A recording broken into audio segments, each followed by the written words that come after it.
ഇനി വരുന്നത് കൊടും ചൂടിന്റെ ദിനങ്ങൾ. സംസ്ഥാനത്ത് വരും ദിവസങ്ങളിൽ ചൂട് ശക്തമാകുമെന്ന മുന്നറിയിപ്പ്. 2025 കഴിഞ്ഞ വർഷത്തെക്കാളും ചൂട് കൂടുമെന്നാണ് കേന്ദ്ര കാലാവസ്ഥാ വകുപ്പിന്റെ മുന്നറിയിപ്പ്. സാധാരണയിലും കൂടുതൽ ചൂടാണ് ജനുവരിയിൽ അനുഭവപ്പെടുന്നത്. കഴിഞ്ഞ 10 വർഷത്തിനിടെ 2024 സംസ്ഥാനത്ത് ഏറ്റവും അധികം ചൂട് രേഖപ്പെടുത്തിയത്. 2023 തൊട്ടു പിന്നിലുള്ള വർഷം. എന്നാൽ മുൻവർഷങ്ങളെക്കാളും ഈ വർഷം ചൂട് കനക്കും. ജനുവരിയിൽ തന്നെ ചൂട് കൂടുന്ന സ്ഥിതിയാണ് നിലവിൽ. മുൻവർഷങ്ങളെ അപേക്ഷിച്ച് ജനുവരി മുതലേ ശക്തമായ ചൂട് തുടങ്ങി.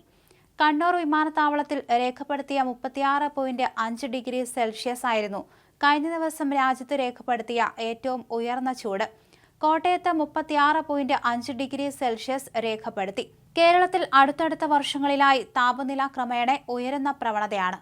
മുൻപ് മാർച്ച് മാസം മുതലാണ് ചൂട് വർദ്ധിച്ചിരുന്നതെങ്കിൽ 2023-24 വർഷങ്ങളിൽ ജനുവരി മുതലേ ചൂടിന്റെ കാഠിന്യമുണ്ട്. 2025 തുടക്കത്തിലും ഈ സ്ഥിതി തുടരുകയാണ്. വരും ദിവസങ്ങളിൽ തെക്കൻ ജില്ലകളിൽ ഇടവിട്ട മഴയ്ക്ക് സാധ്യതയുണ്ടെങ്കിലും ചൂടിന്റെ കാര്യത്തിൽ നേരിയ ശമനമേ വരുത്തൂ. എല്ലാ ജില്ലകളിലും പൊതുവെ പകൽ താപനില ഉയർന്നു നിൽക്കും. എൽ നീനോ പ്രതിഭാസം വിട്ടുപോയെങ്കിലും അതിന്റെ അനുരണനങ്ങൾ പൂർണ്ണമായും അവസാനിച്ചിട്ടില്ല. ഉത്തരായന കാലം തുടങ്ങിയതിനാൽ സൂര്യരശ്മികൾ ലംബമായി പതിക്കുന്നതും ചൂട് കൂടുന്നതിന് കാരണമാകുന്നതായി കാലാവസ്ഥാ നിരീക്ഷണ കേന്ദ്രം അറിയിച്ചു.